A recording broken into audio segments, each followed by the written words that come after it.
ny mofinaina isan'andro atolotry ny mpitandrina rakotina valina maoly.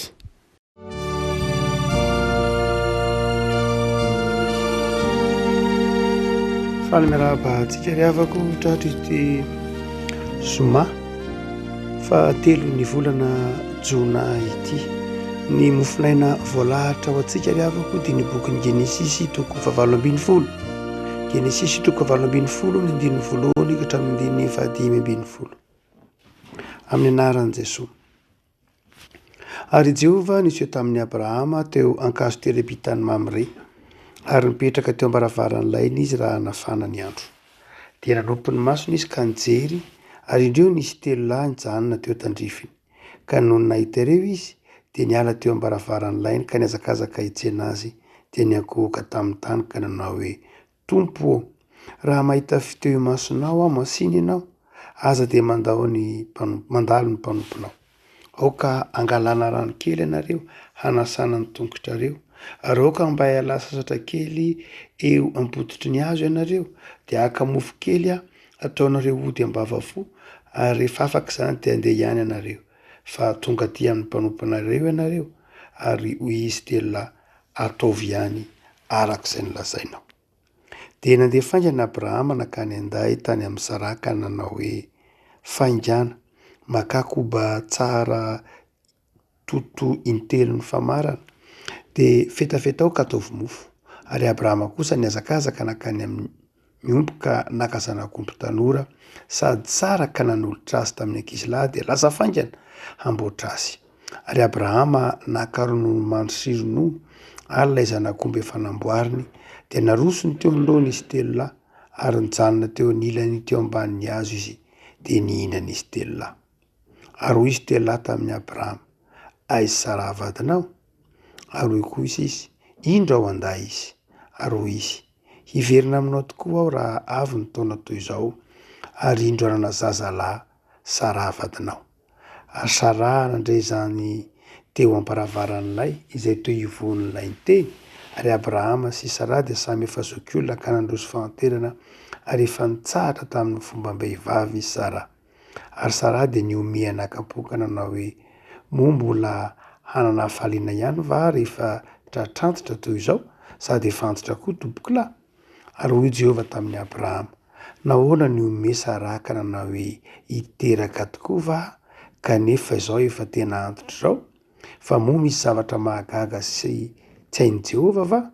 Amin'ny fotoan'andro raha avy ny taona toy izao dia hiverina aminao aho, ary Sara hanana zazalahy. Dia nandà Sara satria natahotra izy ka nanao hoe: tsy nome atsy akory, fa ho ilay niteny: tsia, fa niome mihitsy ianao. Tay masono manamasinana ny fahamarinana ny teninao ny fahamarinana. Amen. Ry havana, ity mofinaina voalahatra ho antsika anio ity dia mitantara ny namanginy ny anjely na namanginy ny tompo any Abrahama. Reo mpivaofy ny bokin'ny Genesisy dia efa mahita n'Andriamanitra ray zanaka fanahy sahady ao amin'ity toko ity, satria Andriamanitra namangy dia miseho amin'ny endrik'olona 3 mirahalahy. Amin'ny andininy faharoa dia ilay 3 mirahalahy zay hitantsika hatrany andininy 15, hoy izy 3 lahy ataovy ihany arak'izay holazainao. Dia ireo mpivaofiny Genesisy dia mahita ilay isa 3, ilay 3 mirahalahy ho maneho sahady n'Andriamanitra ray zanaka fanahy. Fa zay akantsika hevim-panahy avako amin'ity Genesisy 12:20 ity, dia manahoana moa Andriamanitra ry havana rehefa mamanga ny tokantranontsika izy?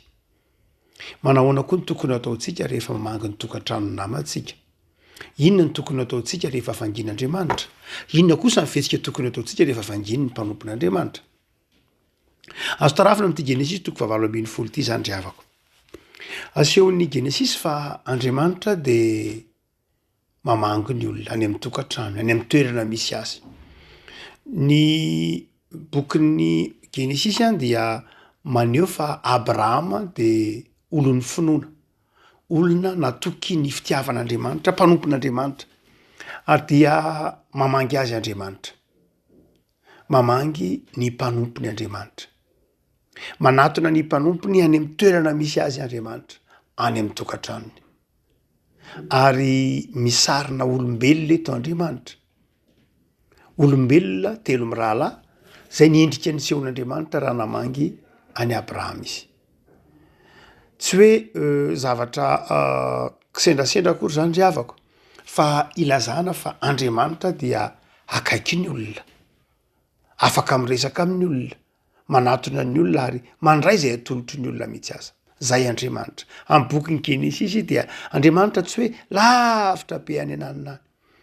ka tsy mijery afa-tsy ny zava-panahy ihany fa Andriamanitra de tahaka ny olombelona akaiky anao mahita anao mahafantatra zay mahatery anao mahafantatra zay mahaory anao mandray zay zavatra tolotra ho azy mihitsy aza dia rehefa namangy Andriamanitra ry havana de zavatra roa nataona nasehon'ny toetran'Andriamanitra eto de izao mandray zay foitsika Andriamanitra Andriamanitra de mandray zay zavatra tolotsika azy Andriamanitra fitiavana tsy miavona miditra any andainy Abrahama manaraka amin'ny baikon'ny Abrahama mihitsy ara mipetrahy makainy sasana ny tongotra omena karakaraina sakafo Andriamanitra tia karakaraitsika Andriamanitra tia atsika de te ho karakaraitsika mihitsy aza Andriamanitra rehefa mamangy atsika de zao tsy toy ny vahiny fa tena manaiky ho karakaraitsika manaiky anehotsika fitiavan'Andriamanitra ary io rehefa ko malala ndray adinontsika zay le hoe Andriamanitra nge manaiky anehotsika fitiavany tsy hoe Andriamanitra ihany maneho fitiavana amintsika fa Andriamanitra koa de manaiky ny hanehotsika fitiavana manaiky ho karakaraitsika Andriamanitra ahoana moa zany hoe Andriamanitra manaiky ho karakaraitsika zany Jesosy efa niteny manao hoe zay nataonareo am'ireny madinika mino ahy reny teneniny ko manao hoe tany tranomaizina de novanginareo narary de nampahirezinareo mbola niteneniny ko manao hoe zay rehetra ataonareo am'ireny mpanompon'Andriamanitra ireny izay manao mamaly fitio amin'ny mpaminany de mandray ny valim-pitio amin'ny mpaminany Andriamanitra manaiky ovangy manaiky anaovantsika ho karakaraitsika amin'ny alalany ireny mpanompon'Andriamanitra ireny Andriamanitra manaiky ho karakaraitsika amin'ny alalan'ny fikarakaratsika ny fiangonana fikarakaratsika ny trano fivavahana fikarakaratsika ny asan'Andriamanitra reny no endrika hikarakaratsika an'Andriamanitra de manaiky Andriamanitra manaiky ho atontsika mahazatra atsika de Jesosy nanasa ny tongotry ny mpianatra Jaona 2:20 fa eto de izao i Abrahama nanasa ny tongotr'Andriamanitra ny tongotry reto anjely ny tongotry reto olombelona zay niseho nanaseho endrika Andriamanitra reto de izao Abrahama nanasa ny tongony nikarakara azy ny mahazatra atsika de any amin'ny testamenta vaovao de Jesosy ny mamoky Andriamanitra Genesisy 2:20 Exode 2:20 ny manome rano fa eto de izao Abrahama nanao zany ho an'Andriamanitra rehefa ko malala Andriamanitra mamangy atsika de Andriamanitra manaiky ho karakaraitsika Andriamanitra tia atsika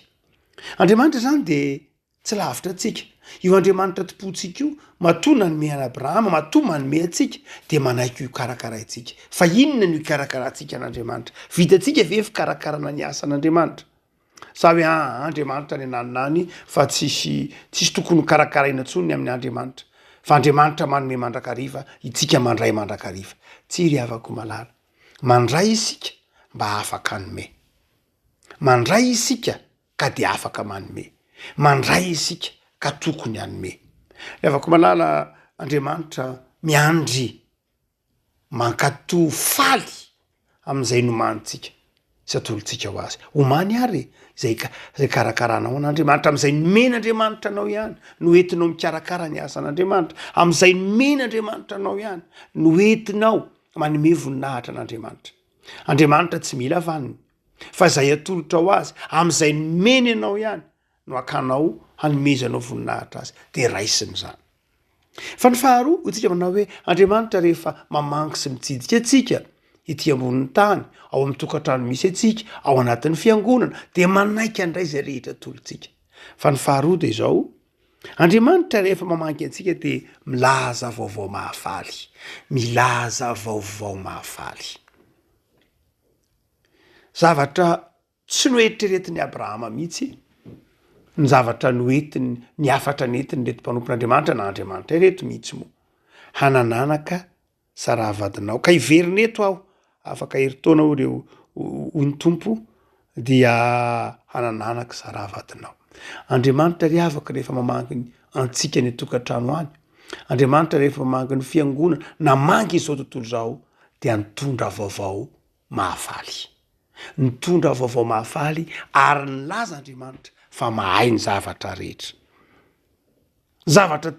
tsy azo saina, tsy azo ny Sara sy Abrahama hoeritreretina intsony no niteneniny Andriamanitra taminy hoe hoy ny tompo manao hoe fa moa misy zavatra mahagaga tsy hainy Jehova ve.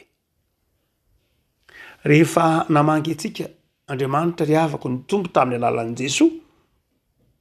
de nitondra vaovao mahafaly izy. Inona ny vaovao mahafaly nentin'i Jesoa? Voavelany heliko tsika. Toy izao ny tiavan'Andriamanitra izao tontolo izao nomeny ny zanany latokana mba tsy ho very zay rehetra mino azy. Ary hoy Jaona,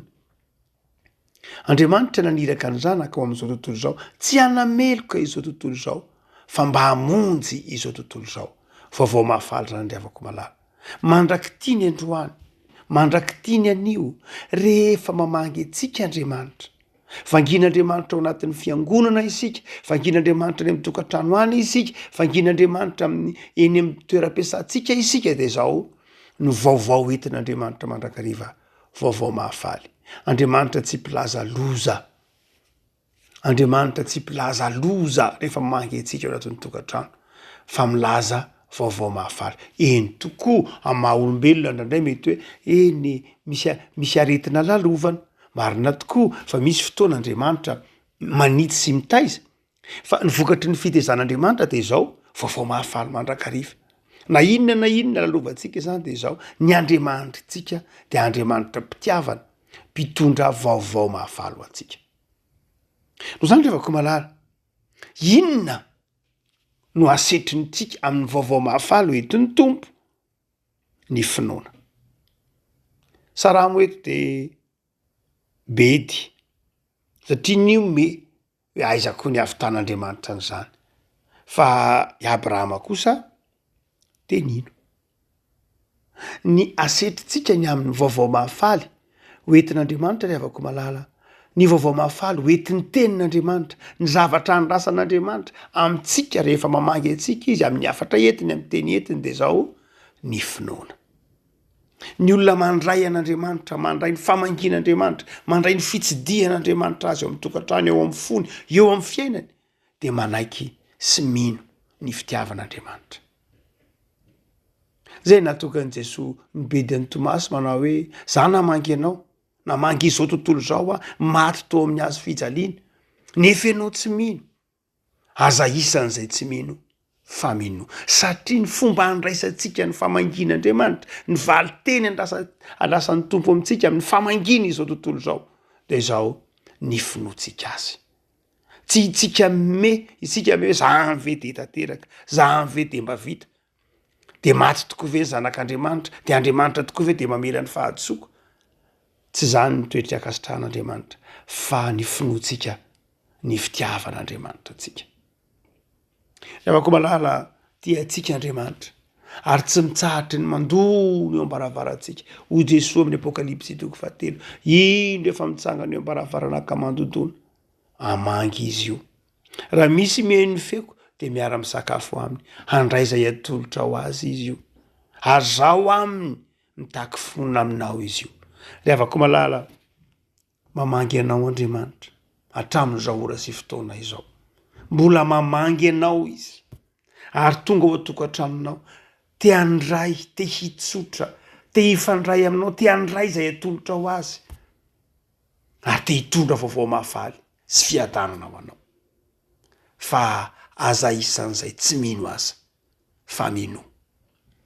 fa raha mpiaritsika ndray koa zany ry avako malala satria Andriamanitra nandray endrik'olombelona eto de manahoana moa ny toetra antsika ry avako malala rehefa mandray vahiny mandray mpanompon'Andriamanitra ary manahoana koa ny toetra antsika rehefa mamangy olona dia izany rehetrany azo tarafina lasa tonga toetra zany lasa tonga ifandraisantsika samitsika ity Genesis toko 7 ity ka tokony ho toetra antsika koa ny fifamangina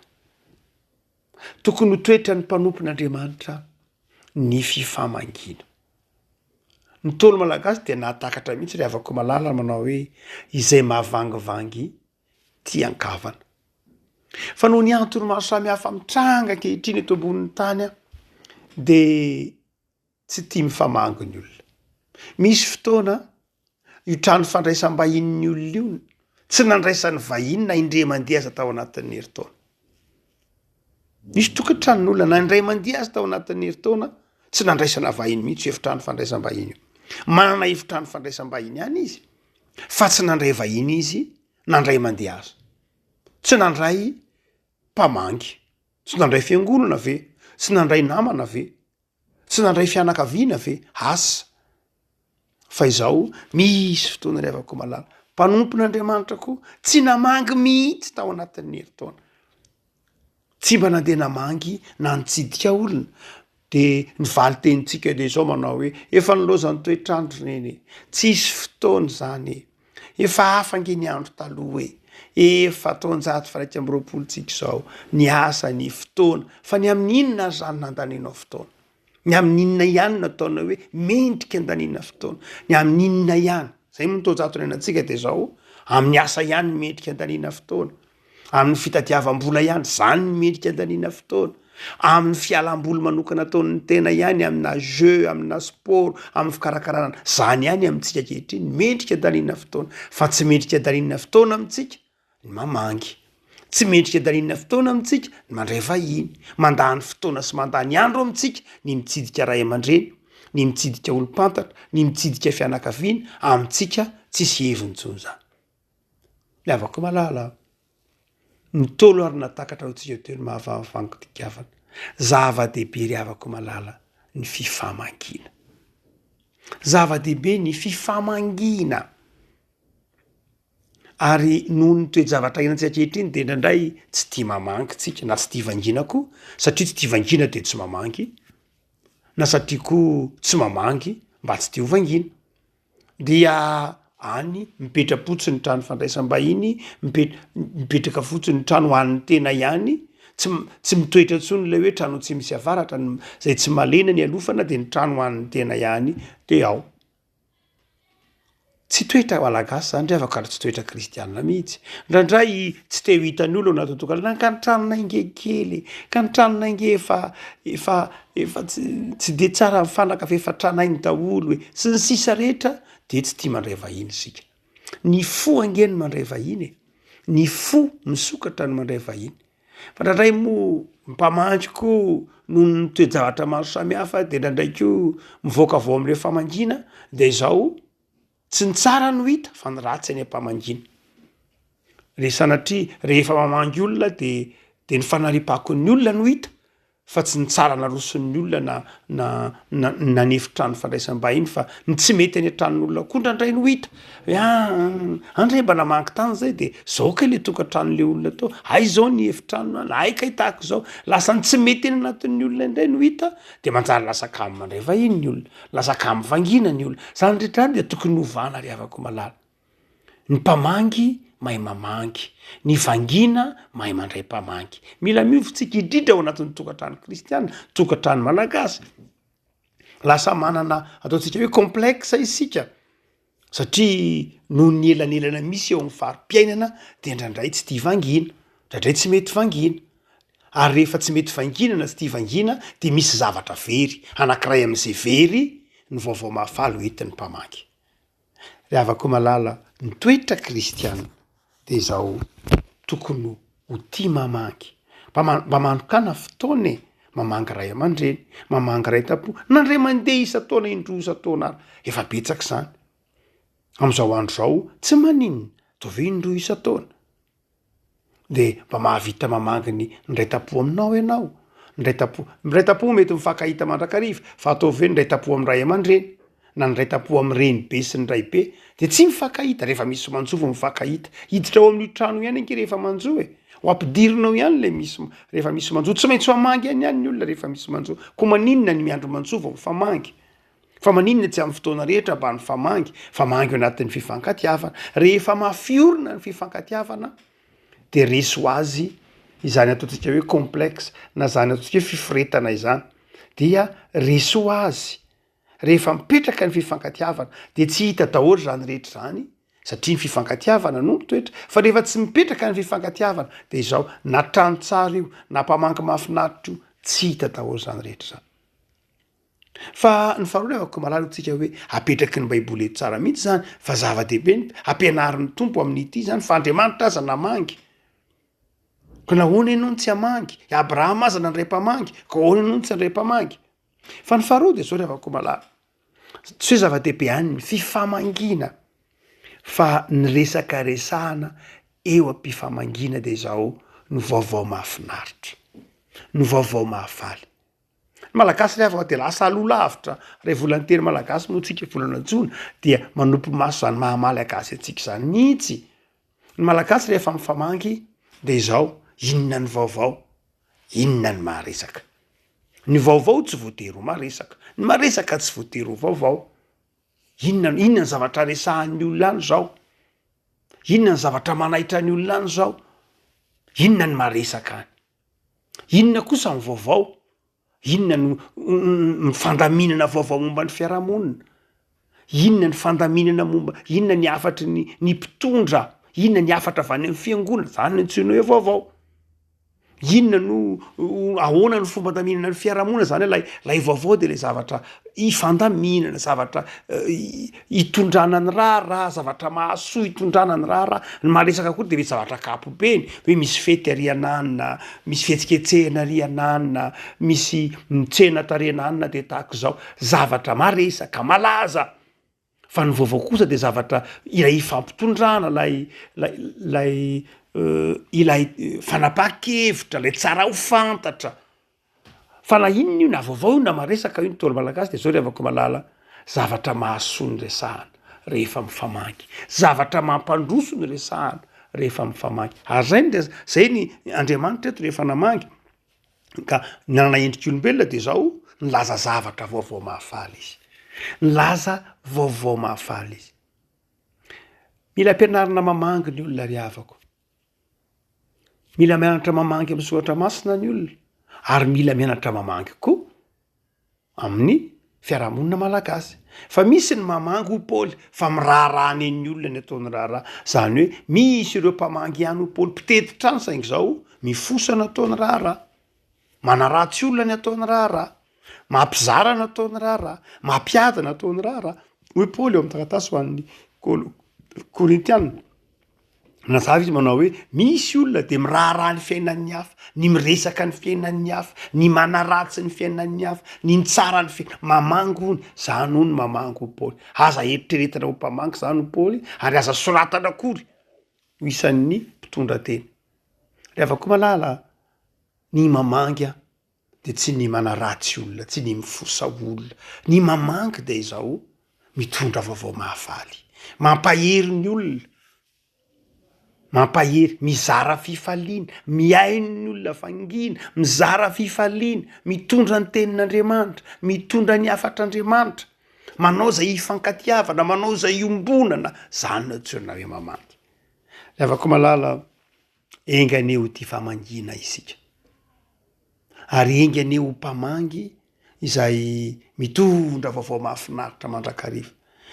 mampisy ainga vaovao mampisy fifaliana vaovao hoe aive zany ny vaovao zay koa mba handray anjara amin'ny fifaliana tahaka zany andeha mba hamafisina ny fiombonana andeha mba hamafisina ny fanomponan'Andriamanitra andeha mba hiezaka tsika anao zavatra tsara amin'ny fiarahamonina zany rehefa koa malala ny vokatry ny fifamangina ao amin'ny tompo rehefa koa malala am'izao fotoana atenatenan'ny taona zao sahady itsika am'izao pentekosta izao de zava-dehibe ny fifampaherezana am'izao fanim-potoana sarotra izao marina loatra ry avako malala fa sarotra ny fiainana de miezaka mitantana ny volantsika izysika ny fotoanantsika izysika am'izay miatrena ny fahasairanana fa sao de ny fieritreretantsika ny fahasairanana loatra ny voamaika mahasahirana atsika sao de ny tsy fahaizantsika mandamina ny lahara-pamena sy ny fotoana ny fiainantsika ny voamaika ny mahasahirana atsika ka sao de ny zavatra ny tokony ho atao indray ny tsy ataotsika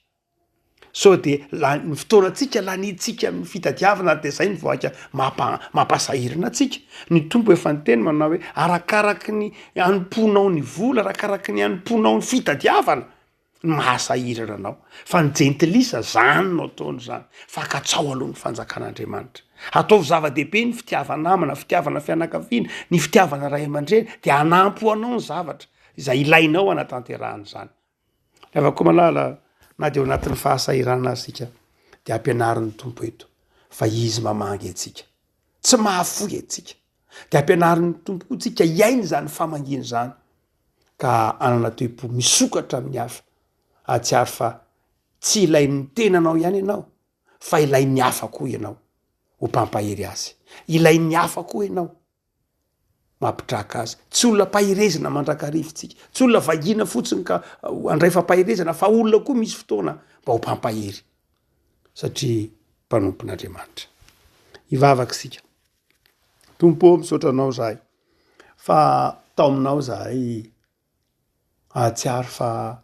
efa namangy anay tamin'ny alalan'i Jesosy zanakao ianao ary Andriamanitra tsotra be fitiavana ianao ka mandray zay rehetra andraisanay ianao hitanao ny fahatsoran'ny tokantranonay ny fahatsoram-ponay de raisinao amin'ny fitiavana izay homaninay andraisana anao midira tompo ao amin'ny tokantranonay miantrano ao amin'ny fianakavinay mitoera eto amin'ny tanindrazanay mareta tomponay tompo mandray anao zahay ary mandray anao amin'ny fona feny fitiavana de diovy ny fonay tompo nanafatra ny aradio koa ianao fa Andriamanitra fitiavana mitondra vaovao mahafaly de ny famelan-keloka ny fitiavana ny fanasitranana zay nomenao ny eto amin'ilany Jesosy zanakao miaina eo anivon'ny fiarahamonina zay tompo de ampianary mba ho ty fianakaviana ho ty namana ahifamangy ahifanoana hifampahery ary mitondra vaovao mahafaly ho an'ny namanay